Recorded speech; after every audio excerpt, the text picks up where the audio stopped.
We are looking at the AP Physics C, Electricity and Magnetism, 2002, question number 3. It's an induction question.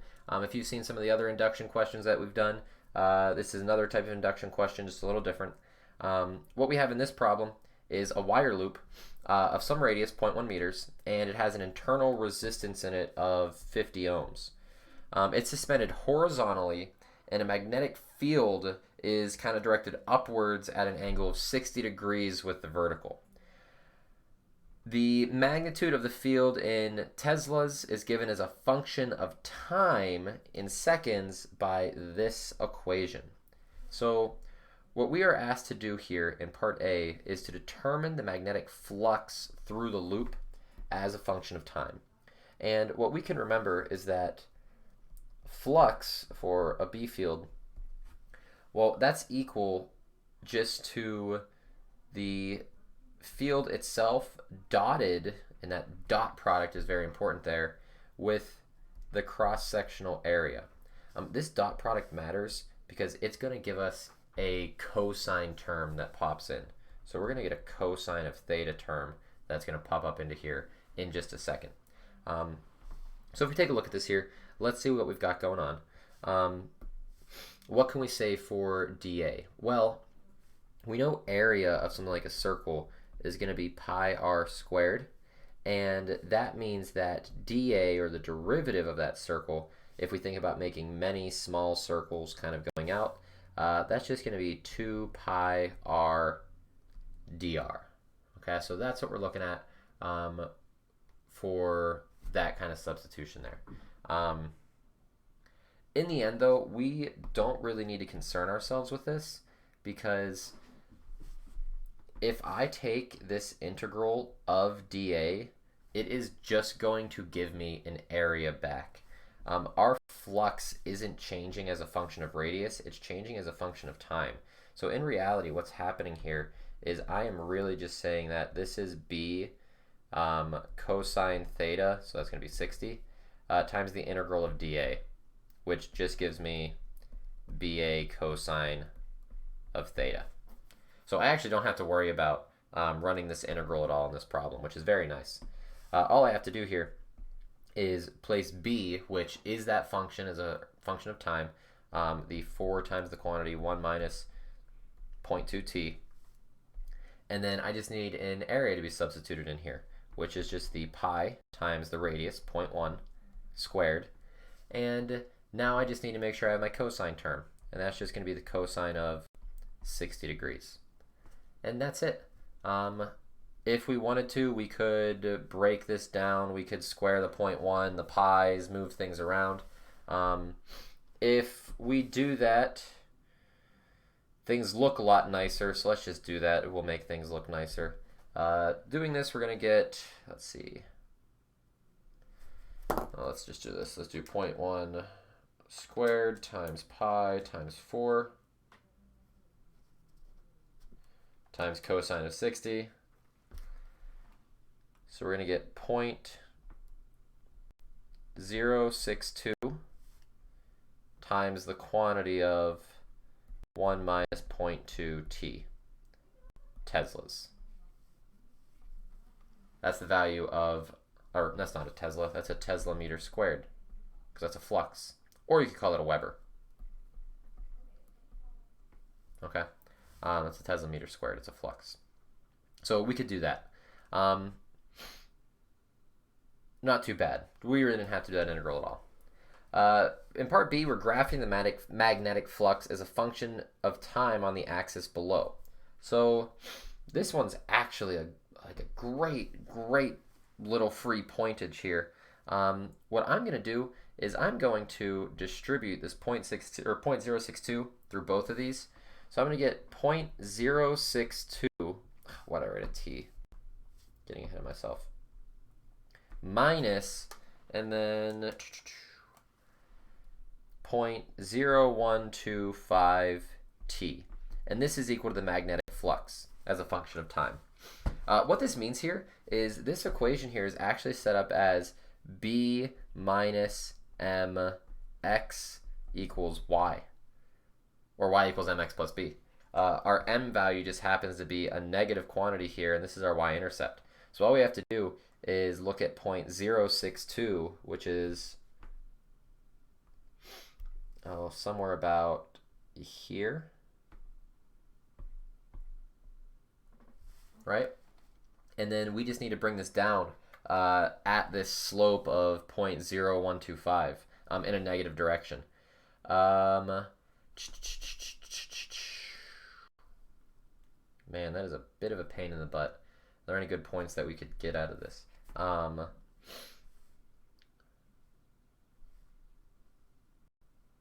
Let's see if we can hit... Okay, well, let's just go 1 second and then go down 0.0125. So 0.062 minus 0.0125 is 0.495. So at 1 second, I'm going to be right about here. At 2 seconds, just subtracting another 0.0125 off of it, I'm going to be at 0.375. So 1, 2, 3. At 3, and then from this point, I don't need to keep doing 3, 4, 5, 6, 7, 8, 9, 10. I can just take my straight edge and then play a connect the dot style game here, and boom, there we go. That's the line. That's what I'm looking for. Okay, so nothing too crazy. I plotted a few points, used my straight edge, and then boom, got it. So that's nice. That's pretty cool. Great little problem there. 2 free points just for plotting some lines. If you have part A incorrect, just plot whatever you have. And if you can't figure something out, like draw a straight line or draw a curve, see what it gets you. Okay? Because it is consistency points there. For part C, we are looking for the magnitude of the induced EMF in the loop. Well, if you remember, an EMF is equal to the negative, due to convention, of the derivative of the flux as a function of time. And really, a derivative of the flux as a function of time, this derivative can just be thought of as a slope. So what's the slope of the flux? Well, the slope of the flux was given over here. This is the value. That's it. You're done. So you could say that your EMF here is just the 0.0125. And I don't care about the negatives because they're asking for a magnitude, so it doesn't matter. If you wanted to, you could figure out what this is using a derivative. You could actually take this equation up here and take the derivative of it. You could say the derivative of 0.062 minus 0.0125t as a function of time. When you do that, you see that the derivative of a constant is nothing, and the t just comes, the 1 just comes down from it, and we just get our answer as 0.0125 anyways. So however you'd like to do that, doesn't matter. Both methods are safe and sound. For part D, though, we are determining the magnitude of the induced current in the loop. Now, if we want the current, I, we know that that current will equal a voltage over a resistance, or some EMF over a resistance here. We just found the EMF in part C. It's 0.0125 volts divided by, well, what is the resistance of that loop? Well, in the problem, they gave us the resistance of that loop as being 50 ohms. So your current's just going to be that division there. 0.0125 divided by 50, I get 2.5 times 10 to the minus 4 amps. So nothing crazy. Now we're asked, show the direction of the induced current on the following diagram. So this is a right-hand rule situation.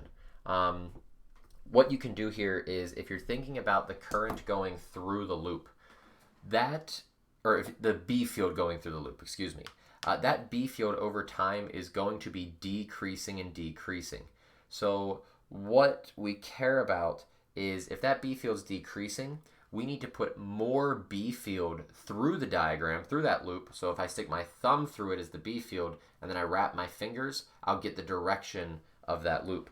So if I stick my thumb through and then I curl around like this, I quickly see that this B field is going to generate an induced current like this, which I guess if you're looking at it from the top is counterclockwise, but I don't know, we can kind of see it just from how I drew the arrows in the diagram.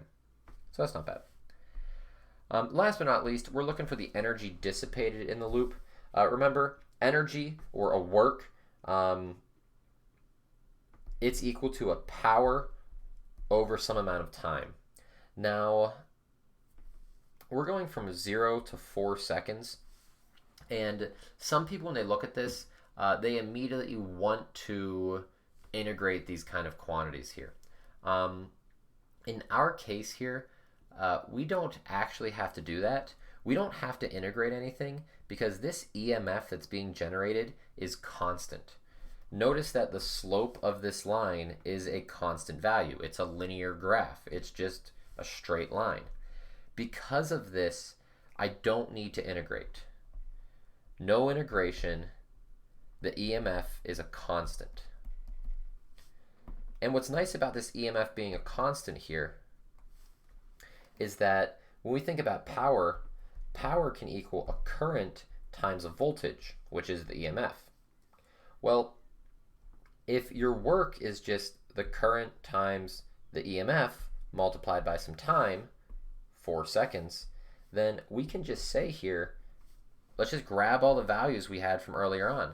We know this is 2.5 times 10 to the minus 4 amps for our current. We know the EMF that we're generating from before is 0.0125 volts. And we know our time interval that we have is 4 seconds. So we can just multiply all that together and boom, voila, we're golden. 4 times 0.0125 times 2.5 times 10 to the minus 4, about 1.25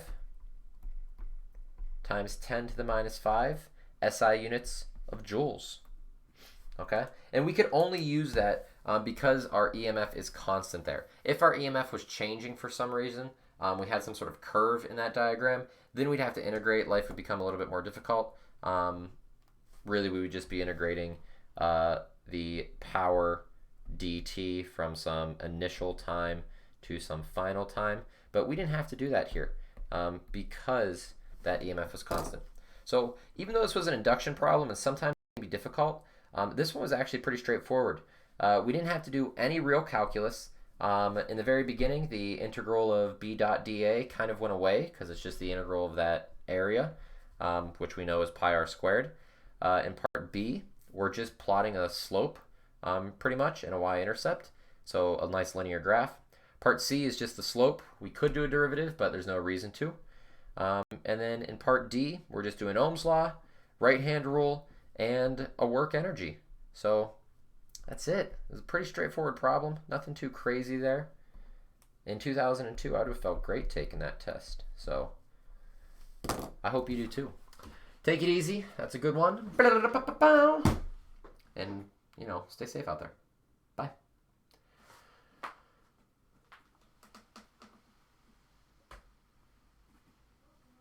Okay.